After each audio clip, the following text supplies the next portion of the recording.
You know you're getting cribs and they go into the fridge and everything. I don't really want to show you that. The best thing in the fridge is down below. This is the flugel drawer. Let me keep all the little quick shots of alcohol. Alright.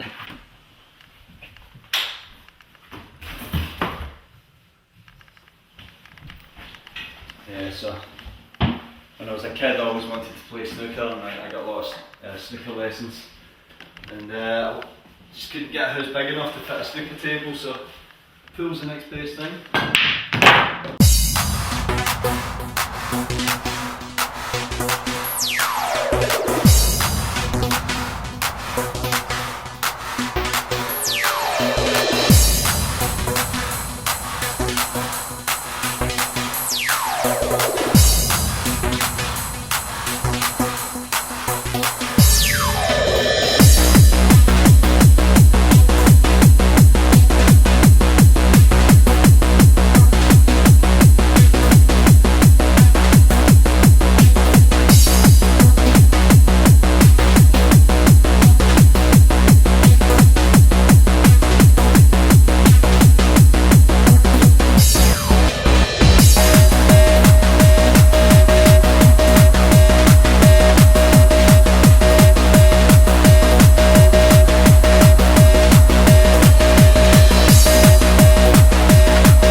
This is the blue room. There was no real reason to paint it blue, to be honest. I had another blue room in another room in this house, but when we changed it, got over to blue.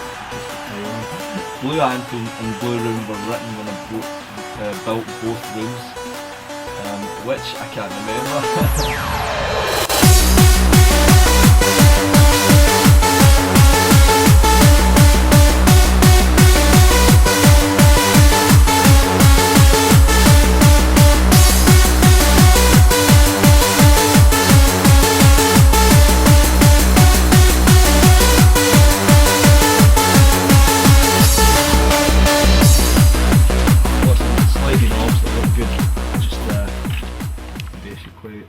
Yeah, with the extra channels, FX channels, tape channels, mic channels, and then from the screen, you know, you've got more controls over each single channel. I can select channel 20. It's all centred around this, the Mackie D8B digital mixing desk. That's what that screen is. These two are for Windows. It's all controlled by here. In the cockpit, so the little controller keyboard just for some ideas, and I use the keyboard behind me for you know, actually playing stuff. Some of the main things in here are like the GP8080, the Access Virus C under there, the GP8000, some classic synths like the Jupiter 6, which I'm not sure is plugged in at the moment, to be honest. As you can see in the corner, there's another load of relics.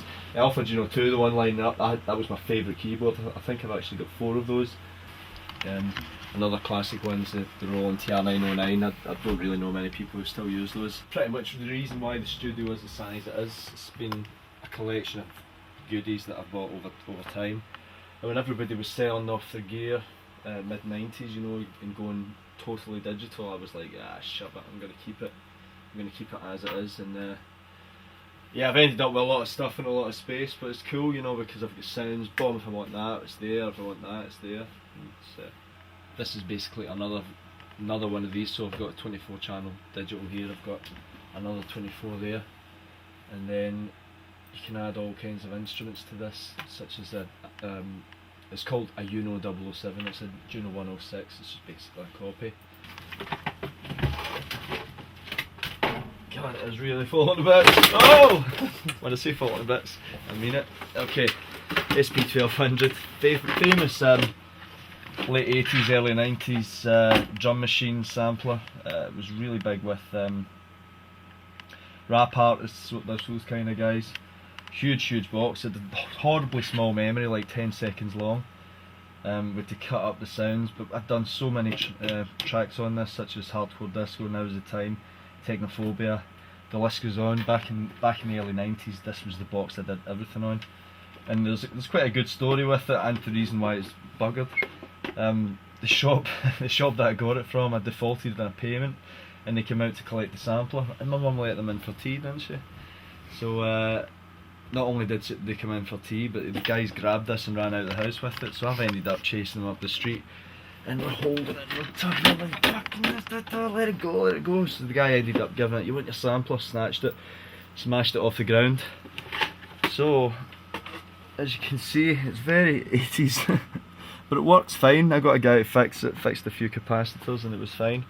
And then it was, before then I hadn't written much on it, and after then I had written most of my big tracks back in the day. The Jupiter 6 was also one of my favourite keyboards. These are like 20 years old now. I mean, the MIDI's very basic on them, which means basically if you want to change a sound, you know, you have to do it manually, you actually have to stand up, whereas in a computer it's all automated. But this really changed my sound a good time ago. Mid 90s, gave me another grunge that I never had. Some of the keyboards up against the wall here, like the Alpha Juno 2, these were like gold dust at the time. They made the original Hoover sound, you know, like the Dominator. Wow, that's where they came from. I loved them. I bought like 4, you know. And over on this side, the TR909, yeah, it was one of my mates who actually sold me it, John Campbell from TTF, and I'm still amazed he sold me it, but yeah, I use it all the time. I always use live drums.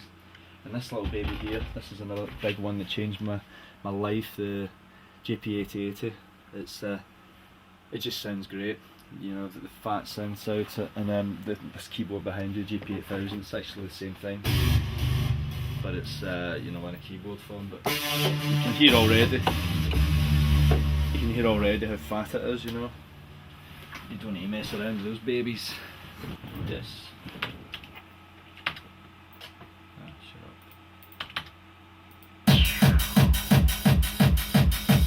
What I tend to do is I make notes, a little notepad on the thing, because I never remember what it sounds. So it'll be like listed 8080, you know, V75. I know there is a way to set it all up automatically, but I'm far too lazy for that. I just have to say another few boxes that really made things change. The M3R here is the piano for Elysium, and the box under it, the Korg X3R, is the kind of angelic little stabs that go around it. Those two boxes together work great. I could never sell them, you know, I'd get 50 quid for them if I was lucky, but people don't realise that there are actually really good sounds in there. Still use them a lot, even though they're antiques by today's standards.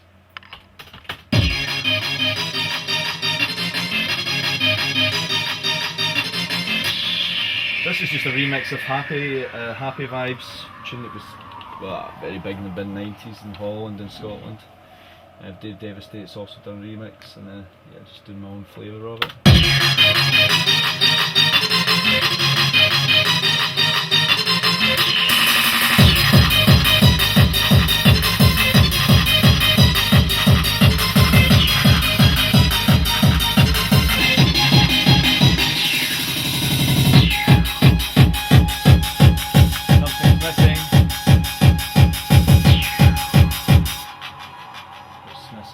This always happens, something's missing, you spend an hour finding it, and you find you've got a channel muted or something. All the drums are here, except for that one. These are all actually straight out of the 909. I know what it is.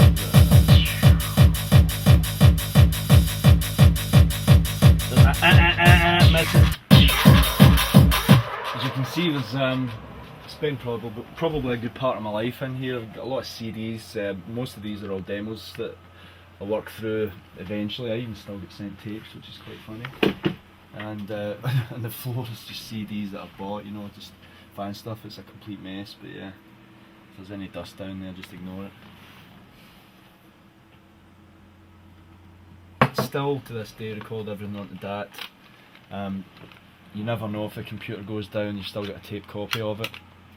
Record it on the computer, record it on the DAT. I mean, it's pretty much, it's a bit obsolete. Obelisk, I was going to say. That's a bit obsolete these days, but it's still, you know, if it's not broke, don't fix it. That's my theory, my saying on that one. But yeah, I'm in here every day of the week pretty much, so not always working, but I spend most of my life here. I still can't find this sound. Where did I put it? That's the Minimax is another Moog. I've got loads and loads of different ones, and these are really, really authentic, old school sounding things. I mean, if you had to buy them in the hardware form, you'd be talking thousands. Hey! How predictable. But anyway, in theory, 1, 2, 3, 4, 5, it works like that. So it's a lot of the desk and the computer are both very tied in with each other, you know, in order to get the whole thing working sweet.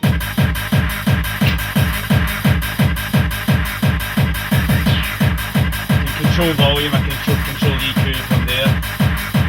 This was a funny one. I'd bought the Army of Darkness, and there was a special edition came out, and I was just watching it, and I think somebody else had actually used the sample before me, but I was like, I'm gonna mess around with that, and it was a huge clip, like 3 or 4 minutes long. I sampled it from the DVD, and yeah, it became what it is now, and I never thought anybody would like it. You know, I thought it'd be too hard for the UK market, and yeah, it's been one of the biggest tunes in recent time. So it kind of got me obsessed with the Army of Darkness, which led to me buying this doll. I had to track him down for ages to find him, but he's quite good. He just sits up there with his chainsaw, making sure everything's okay. And a lot of the samples are actually taken from the film. So you'll hear, if you sit in the middle, you hear a lot of panning left to right, like oh and stuff. It's basically him falling out of the sky and stuff. I sampled all sorts of stuff that you don't think about.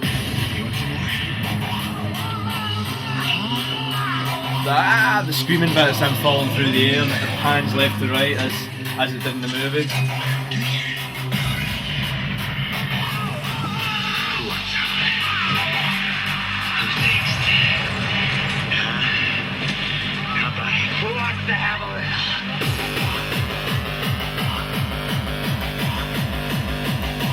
That kick was born.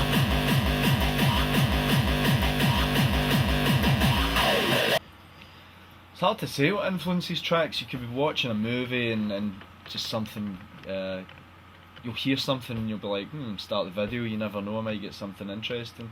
Or you might be out and hear a track in the radio, or just hear something random, they'll be like, could take ideas from that. Other occasions you'll hear a hardcore track or something when you're out and you'll be like the idea of what they're doing with that, you know. I'm always working on new tracks. Most of the new stuff I put straight online to evolutionrecords.net or something, with a little flash player. People can get an idea of what's coming out. Obviously this is coming out next, we're just putting a bit of time into this and working on tracks for this, and yeah, I'm trying to think if there's anything particular that I should be mentioning, but yeah, mostly just the same sort of stuff. We're just trying to get the sound, good solid sound together. It's hard times in the record industry at the moment with illegal sales and illegal downloads. Vinyl sales are low, so we're working towards a new MP3 store and hoping to spread out with that worldwide. So we're trying to get a good catalogue of stuff that we can get online and hopefully increase the market, you know, and get it into areas that we wouldn't normally have sold. That's the big thing we're working on at the moment.